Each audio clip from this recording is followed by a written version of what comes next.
Betty, are you home from school yet? I'm leaving school now, Daddy. Okay, that works out then. I'll be putting in some extra hours at work today. By the way, I wanted to give you a heads up that tomorrow marks the anniversary of when your mom passed away. It would be really nice if you could swing by and grab some flowers for us to put on her grave. It's a way for us to remember her and show our love. Can you handle that for me? Okay, Dad, I will. I don't like having serious conversations over text, but I wanted to check in with you. Is there anything on your mind that you'd like to talk about? Lately, you've seemed a bit down or gloomy, and I want to make sure everything's okay. Huh? Don't worry, Dad. Everything's alright with me. It's just school stuff and exams piling up lately. You know how it can get. But really, there's nothing to be concerned about. I'll manage. I always do. Thanks for checking in, though. If you say so, I want you to know you can talk to me about anything, anytime. Remember, I'm here for you, whether it's a small concern or something bigger. Just know that you can open up to me whenever you're ready. I understand, Daddy. Please don't worry. I promise I'm doing fine. Thanks for being there for me, Dad. Great, I'll be home around 8 tonight. Would you mind taking care of dinner? No problem. Dinner will be ready when you get home. Hey, Betty, where are you? Why aren't you back home yet? I've been really concerned about you. I just want to make sure you're safe and sound. Can you please let me know what's going on? Please reach out as soon as you can. Sorry, I'm coming home now. Do you know what time it is? You're still in junior high school. If you can't follow the rules like curfew, how can I trust you? What were you doing all this time? I was having dinner with my dead mother. Huh? What are you talking about? I really don't understand. Like I said, I was with my mother. You were with your mother? She's not with us anymore, sweetheart. She passed away when you were just a little one. Now, I gotta be honest with you. I'm having a hard time following what you're saying. I know you're lying, Daddy. I know the truth. I've uncovered the truth, you know. The real reason behind your divorce was your little affair. Mom told me everything, you know, about her illness and how she couldn't handle taking care of me anymore. That's why the court decided to hand me over to you. I'm not a naive child anymore, Dad. I can handle the truth. You can't keep lying to me like this. I'm not lying. Tell me where you are. I'm going to come there right now. I've already left the restaurant and I'm on my way back home now. Betty, I'm at a loss here. I really don't have a clue about what's happening. Dad, don't even think about avoiding this. It's happening and you can't escape it. This is the truth we're dealing with and it's not going away. You know, it was a shock when she revealed that she's my mother. She even showed me a picture of myself as a child. I could see how much she must have looked at that picture countless times, tears streaming down her face. This is real, Dad, and we can't ignore it any longer. What the? I don't understand. I saw Katie's body in the casket at her wake. You were probably way too young to remember it. But unfortunately, I'll never forget that. I don't remember, and so I had no choice but to believe your lie. I've never had the chance to meet a single member of Mom's family or any relatives, you know. That's why I never questioned your fabrication. I apologize that you never had the opportunity to get to know your mom's family. Unfortunately, they never really accepted me, and as a result, we weren't able to build a close relationship with them. It's something I regret, and I wish things could have been different. But sometimes circumstances just don't align the way we want them to. But Mom picked you over her own family, didn't she? And yet you still had the audacity to betray her? I saw her in tears, Dad. She wants to be with us again. She even mentioned that if you're single, she's willing to give you another chance. Can you believe that? After all the pain you caused, she's still considering it. You better think long and hard about what you've done, because Mom deserves better than someone who would break her heart like you did. Hold on, hold on. Let's take a moment to breathe and calm down, sweetheart. Betty, I need you to believe me when I say I never cheated on your mother. I swear on everything that's dear to me. I understand you're upset, but I need you to know that your mother has passed away. I don't know who you've encountered, but she can't possibly be your real mother. I know this is a lot to process, but I'm here for you, and I'll do my best to help you understand the truth. But Daddy, I've actually met her 3 times already. It didn't feel strange or anything. She knows things about me, things about you that only someone close would know. I can't just ignore these encounters, Dad. It's more than just a coincidence. There's a connection there, and I can't shake off the feeling that she's my real mother. Listen up, Betty, my dear. I want you to know that I'd never, ever lie to you. You're my whole world, and the idea of making you sad crushes me. Can't you see how much I care about you? Trust me when I say I'd never knowingly deceive you. You're my treasure, and I'll always be straight with you. No hidden agendas. I want so badly to believe you, but I'm torn, Dad. I'm not sure who I can trust anymore.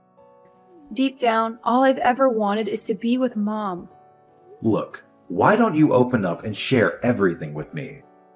I want to understand the whole story right from the beginning. If someone is claiming to be your mom, do you have their contact details? I think it's important for us to have a conversation with this person and hear their side of the story. Let's gather all the information we can so we can make sense of this situation together. Remember, I'm here for you, and we'll figure it out as a team. Yes, I'll tell you everything. I see. Once you're home, please text it to me. It may be a mutual friend or someone we haven't seen in a while. I don't know what they're up to, but there must be a reason why they went through all this trouble. I guess so. I don't really understand, but I'm sorry, Daddy. I really don't want to cause you any trouble. It's okay, baby. I know you miss Mom.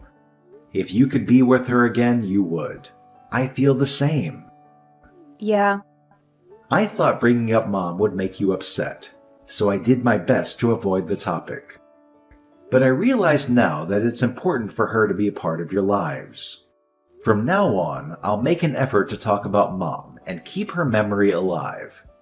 So, could you please come home quickly?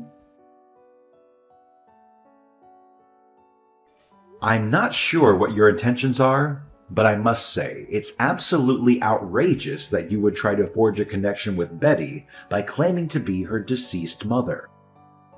How could you stoop so low? Oh well, the jig is up, John. How have you been all this time? You can't even imagine how much I've missed you. Let's cut the pleasantries, Isabel. What do you mean by saying the jig is up? Is this some sort of game to you? If you have something to say, just say it straight.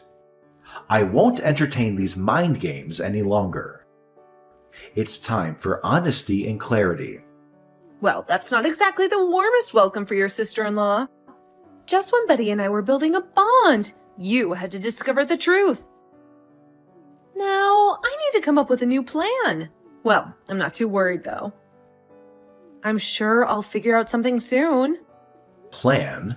What exactly are you aiming for? What is it that you want from Betty and our family? I won't stand idly by while you play games or manipulate the situation. Well, I suppose I can share the truth with you. Besides, Betty would have eventually found out, especially with the upcoming marriage. I just wanted Betty to approve, so I pretended to be her mother, just a little. Marriage? Approved? What do you mean? Whose marriage? Our marriage. You and I should get married. It must be difficult raising a girl all on your own, especially around Betty's age. If you marry me, I'll be able to help Betty during this difficult stage in her life.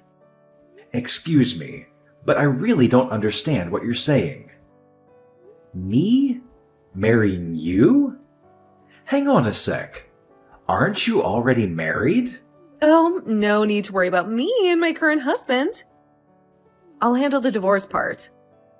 If things progress between us, I'll take the necessary steps to end my current marriage. Then we can be together, right? Huh?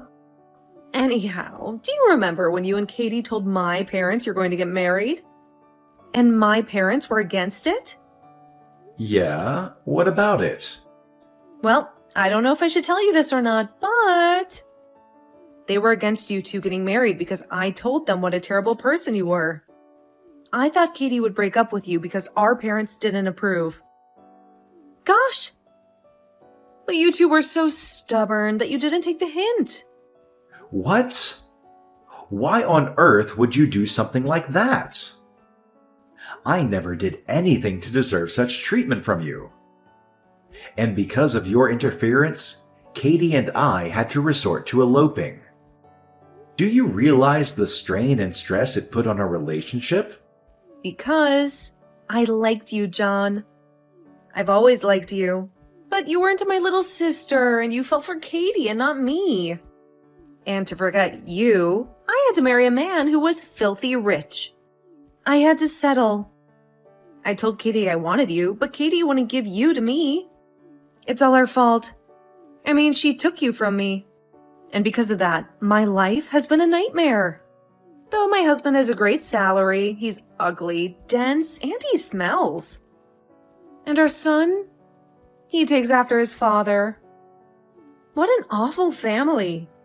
I was afraid I'd be surrounded by those fugly people until the day I died. I really believed this. You don't even know how scary that thought is for me. And around that time, I happened to see you and Betty walking around town together. So what? What do my daughter and I have anything to do with you? I knew it was fate. Even though you're older, you aged well, John. You still look great. Betty definitely has our genes. She's a beautiful young woman. My dream family would be you as my husband and Betty as my daughter. Don't you agree? People often commented that Katie and I look so alike. We could be twins. Have you lost your mind? No, John, I'm completely sane. Hear me out. I know what I did to you and my sister was incredibly wrong, and I deeply apologize for that. It's been eating away at me, haunting my thoughts every single day. That's why I believe marrying you is the way to make amends. I want to take care of you and your daughter, and it was a way to make up for my sister's actions. It's a perfect solution, don't you think? This could be a wonderful opportunity for both of us, John. I don't think so at all. My wife is and will forever be only Katie. I don't understand what you're saying, Isabel. I'm shocked and furious you try to pretend to be Betty's mother. It's just wrong. Don't ever bother us again. Isabel, I need you to stop right now. It's not okay what you did. Waiting for Betty outside her school and then trying to force her into a car is absolutely unacceptable.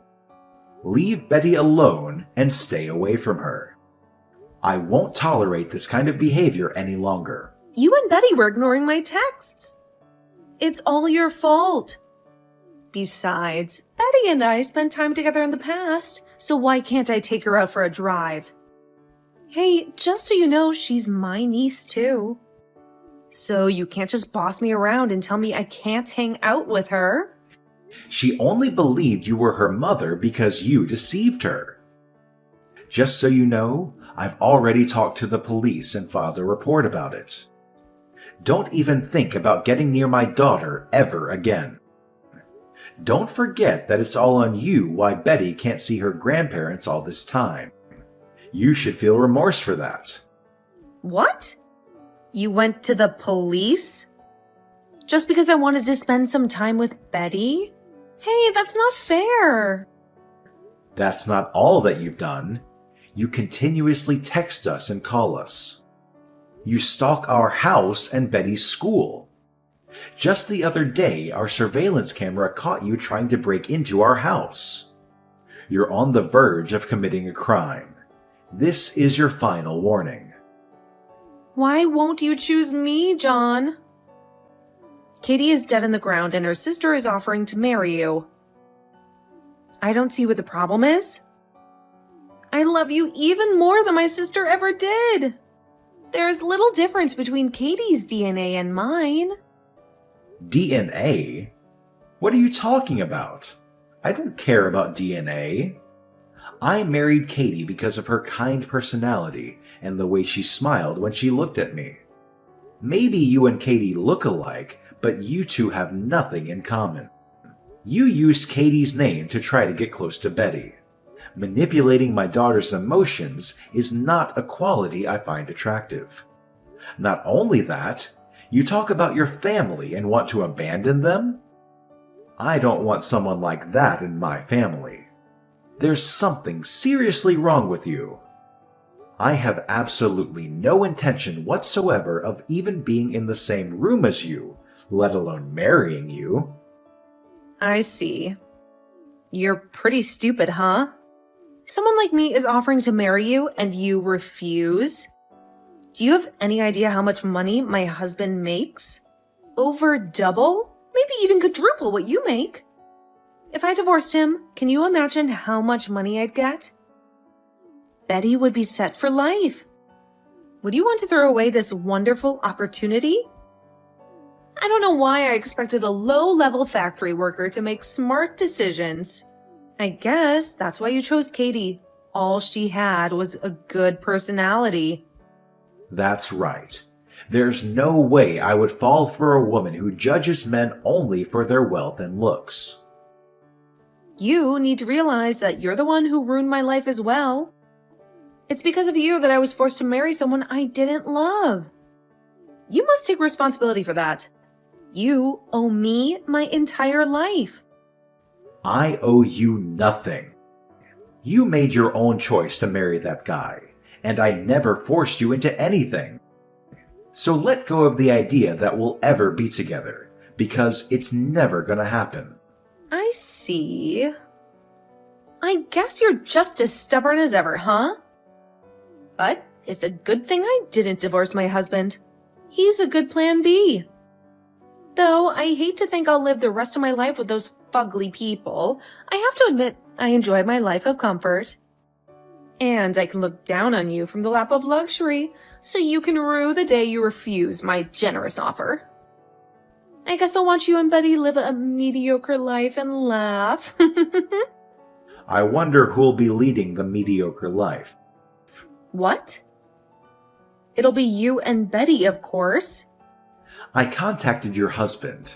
I knew which company he worked for. I sent him screenshots of the text you sent Betty and me. Excuse me? You did what? But it seems he's been thinking of divorcing you as well. He isn't happy that you never do any housework, and you often lash out at your son.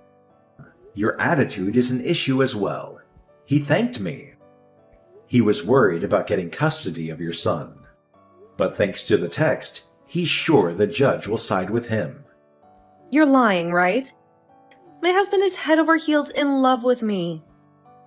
He does whatever I ask him to do. Plus, he doesn't have the courage to leave me.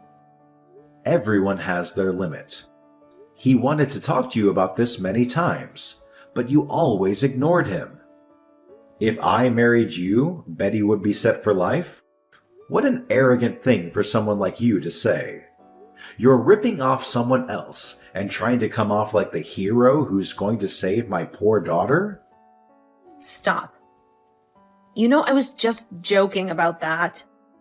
Text my husband. I was just fooling around in the text you sent him. Tell him I didn't mean any of that. I don't think that'll change anything. Then marry me. I wanted to divorce my husband because I happened to see you and Betty. It's your fault, so take responsibility. Isabel, you and I, we aren't family, friends, or anything. You are the one who started this crazy scheme, hurting your family, Betty, and me. You're the one that needs to take responsibility. What? What will happen to me? John, what do you think I should do? I really don't care at all. Oh, and there's one more thing. You said all Katie had was a good personality? But you, Isabel, there's nothing good about you. You're empty, inside and out. Afterwards, Isabel received divorce papers and was forced to leave her husband's house. Despite her resistance and refusal to sign the papers, her husband took her to court, and the divorce was eventually granted. Isabel had hoped for a substantial settlement, but due to her lack of contribution to the household and child-rearing during their marriage, along with her attempted infidelity with me, her husband countersued for emotional distress. As a result, she received a meager settlement of only a few $1,000s. When her husband informed Isabel's parents about the situation, they reached out to me to check on Betty's well-being. We had an open conversation, revealing Isabel's deceitful lies about me. It had been a decade since Betty last saw her grandparents, and their reunion was a mix of laughter and tears of joy. Betty eagerly listened to her grandparents' stories about her mother. Isabel pleaded with her parents to let her return home, but upon discovering her lies about me and her deceptive actions involving her family and impersonating Katie, her parents were furious. They made it clear that she was no longer welcome in their home and wanted no further involvement with her. It seemed fitting for someone who had willingly abandoned her own family. As for me, I frequently discussed Katie with Betty, leading to meaningful conversations between the two of us. I prioritize Betty's happiness above all else and will protect her at any cost. Betty is a cherished part of both Katie and me, and I want nothing more than her happiness, regardless of the circumstances.